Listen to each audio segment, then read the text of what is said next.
कृतिका की press cone start होने जा रही है।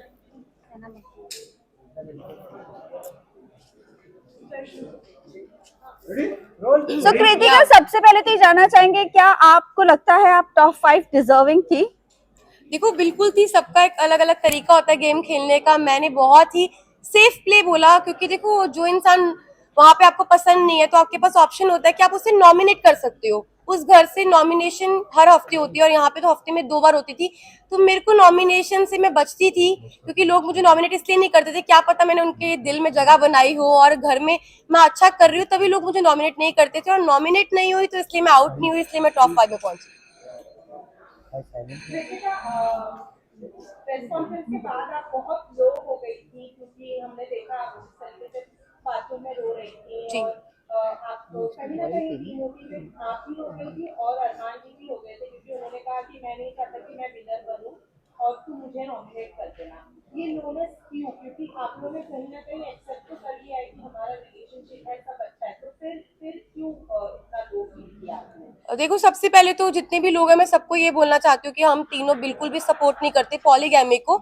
और शादी हो गई है, इसको 7 साल हो गए। जब हम लोगों ने शादी की थी हम लोग सोशल मीडिया पे नहीं थे, चीजें हो गई। बस यही है कि हाथ जोड़ के सब लोगों से यही रिक्वेस्ट है कि हम लोग बिल्कुल भी सपोर्ट नहीं करते 2 शादियों को।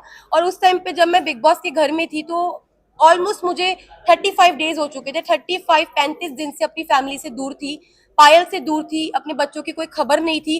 तो अचानक से इतने सारे लोगों ने जो क्वेश्चन पुट करे, हाँ मैं मानती हूँ कि जो चीजें हुई वो एक एक्सपेक्ट मतलब कि बोलते कि वो एक्सपेक्टेड नहीं था जो चीजें हुई, और बहुत ही अलग चीज है। तो पर जो लोगों के क्वेश्चन थे ना वो कहीं ना मुझे हर्ट कर रहे थे। और मुझे ये चीज सुनने में आई थी कि पायल के बारे में जो लोग बोल रहे थे, तो वो चीजों के बारे में मुझे ना टेंशन सी हो रही थी। मतलब कुछ चीजें मुझे खाई जा रही थी। और हम बिग बॉस के घर में थे, मेरे पास फोन नहीं था कि मैं अपनी फैमिली को पूछ सकूं क्या वो ठीक है, क्या मेरे बच्चे ठीक है। तो बस एक होता है ना कि आप 35 दिन से भरे हुए थे और वो उस दिन जो बातें हुई उस बातों से मुझे तोड़ दिया और मैं इमोशनली ब्रेकडाउन हो गई थी। पर फिर जब मैं रोई और मैंने अपनी जो दिल की बात थी अरमान जी से शेयर करी, फिर मैं थोड़ी सी, मेरा जो दिल है वो हल्का हुआ। आप लोगों ने प्रेस कॉन्फ्रेंस के बाद मीडिया को पूरा पूरा दोषी करारा, आपने और अरमान जी ने और रणवीर जी ने, कि मीडिया ने आकर ये बोला, क्योंकि मीडिया के पास कोई मुद्दा नहीं था। बाहर बैठे बैठे अगर पायल कंट्रोवर्सी क्रिएट कर रही है खुद ही कि वो डिवोर्स ले लेगी, नहीं करेगी, ऐसा वैसा, फिर आप लोगों का ये ड्रामा क्यों? एज एन आप लोगों ने ब्लेम ऐसे क्यों किया कि मीडिया की ही गलती है, मीडिया ने ये किया, पायल ने ऐसा नहीं बोला होगा? क्या ये बाहर हेडलाइन बनाने के लिए पायल कर रही थी सब कुछ? तो देखो अभी तक मेरे को फोन नहीं मिला है, मैं डायरेक्ट घर से आई हूँ। अभी तक मैंने फोन यूज नहीं करा। जिस टाइम मैं घर पे थी तो मुझे जो चीज पता चली, क्योंकि देखो मैंने घर में ये चीज सुनी नहीं थी, ना मैंने देखी, ना अपनी आंखों से देखी, ना अपने कानों से सुनी कि पायल क्या बोल रही है।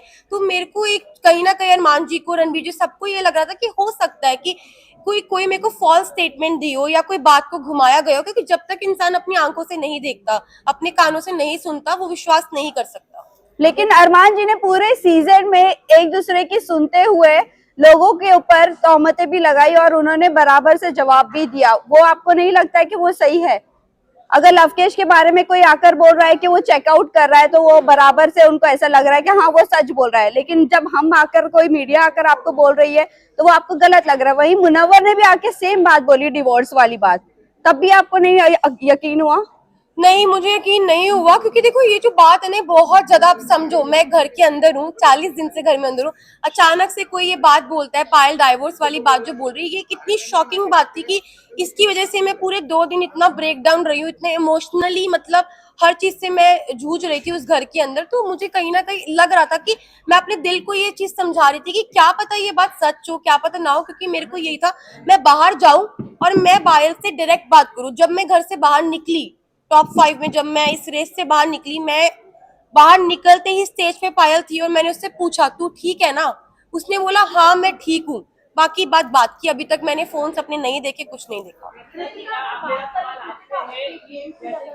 Please one by one please.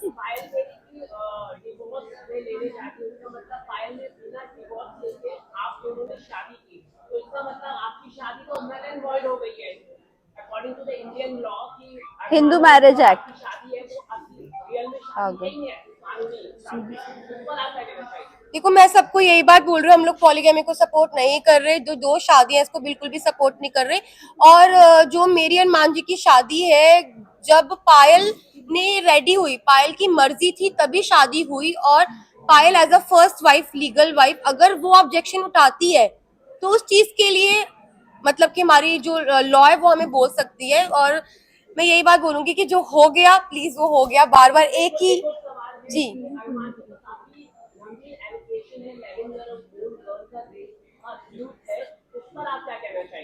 मैं इस पर्सनल चीज के बारे में कुछ नहीं बोलना चाहती। आई एम नॉट सपोज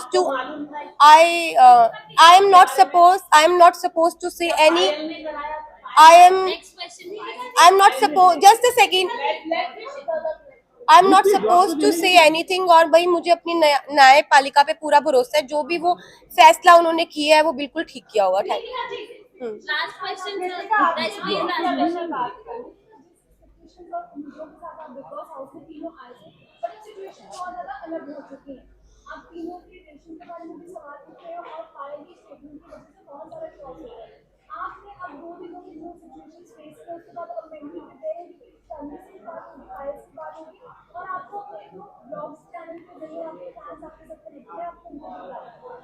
जी मैं बिल्कुल प्रिपेयर हूँ हर चीज के लिए। हम तीनों ने जो हमारा रिश्ता है वो आप लोगों को सभी को पता है, और मुझे पता है कि वो इतनी इजीली नहीं टूटेगा।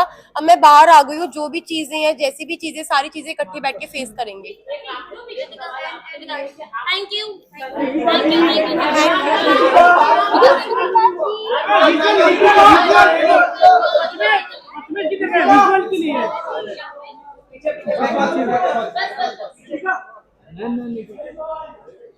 जी कर दो।